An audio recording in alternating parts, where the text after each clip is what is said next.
Hollywood में time एक ही घटना या दिन को बार बार दोहराकर समय चक्र में फंस जाना की फिल्मों का अपना बोलबाला रहा है।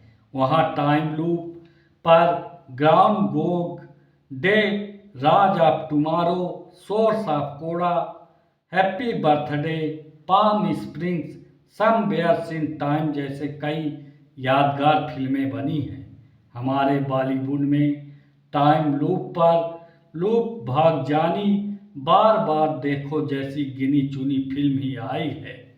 अब कड़ी में निर्देशक करण शर्मा की फूल चूक मार्क भी जुड़ गई है, मगर अफसोस है कि करण की नए विषय पर आधारित यह फिल्म कमजोर कहानी के चलते बेहतरीन बनते बनते रह गई।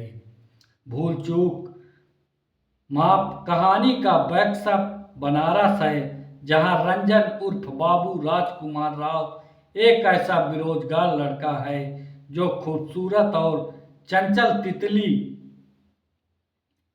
व्यामिका गब्बी के प्यार में गले गले तक डूबा हुआ है और उससे शादी करना चाहता है। तितली भी उसे दिलो जान से चाहती है, मगर तितली के पिता बिजमोहन जाकिर हुसैन और घर वालों की शर्त है कि तितली की डोली रंजन के घर तभी विदा करेंगे जब उसके पास सरकारी नौकरी होगी। जहां रंजन की मां रमावती सीमा पहाड़ अचार का बिजनेस करती है, जबकि पिता रघुनाथ रघुवीर यादव ठाठ से घर बैठे रहते हैं। अब नौकरी के जुगाड़ में रंजन तरह तरह के पापड़ बेलता है और शिव मंदिर जाकर मन्नत भी मांग लेता है कि उसकी मनोकामना पूरी होने पर वह एक परोपकारी काम करेगा। साथ ही अपने मामा और दोस्तों के कहने पर भगवान दास संजय मिश्रा के पास भी पहुंच जाते हैं। उसे 2 लाख एडवांस और 6 लाख बकाया पर सरकारी नौकरी दिलाने का वादा करते हैं। उस वक्त संजय की खुशी का ठिकाना नहीं रहता जब तितली अपनी मां को गिरवी रखकर 2 लाख का इंतजाम कर लेती है और रंजन की सरकारी नौकरी भी पक्की हो जाती है। दोनों घरों में शादी की तैयारियां जोरों शोरों से हो जाती है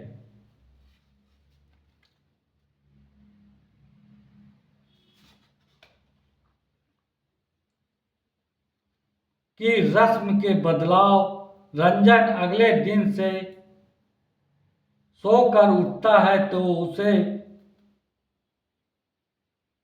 दोबारा हल्दी की रस्म के लिए बुलाया जाता है। वह चकरा जाता है। बस इसके बाद वह 29 तारीख की हल्दी वाली रस्म के टाइम लूप में ऐसा फंसता है कि हर दिन जब वह सोकर उठता है तो उसकी हल्दी की रस्म होती है और शादी की 30 तारीख अभी नहीं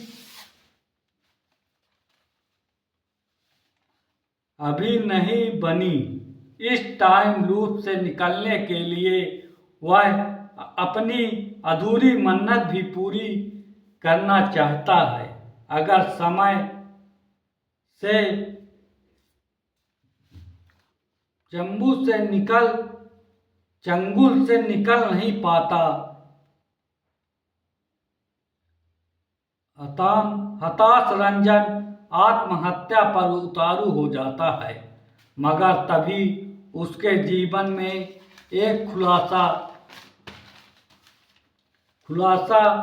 होता है। क्या होता है? क्या रंजन टाइम लूप से निकल पाता है? उसकी शादी हो पाती है? इन तमाम सवालों को जवाब आपको फिल्म देखने के बाद मिलेगा।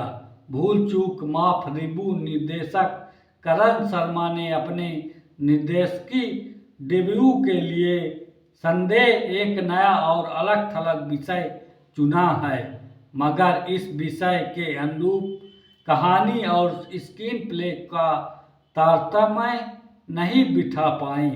बनारस का जो बैकड्रॉप उसने फ्लैट पर रायबरेली की बर्फी जैसी कहानियां देख चुके हैं। यही वजह है कि किरदार, बोली और बॉडी लैंग्वेज काफ़ी चिरपरिचित लगते हैं। फिर भी पहला भाग कहानी और किरदारों को स्थापित करने में काफ़ी वक्त लगा देता है, जबकि दूसरे भाग में कहानी और घटनाक्रम तेजी से आगे बढ़ते हैं और यह एक रोमांटिक कॉमेडी से बेरोजगारी, सामाजिक जिम्मेदारी और आत्मचेतना जैसे मुद्दों की तरफ बढ़ती है। यकीनन फिल्म में साफ सुथरी कॉमेडी है, मगर चुटकुलेपन की कमी है। टाइम लूप जैसे विषय नया है, मगर उसका कोई ठोस स्पष्टीकरण और औचित्य नहीं है। क्लाइमैक्स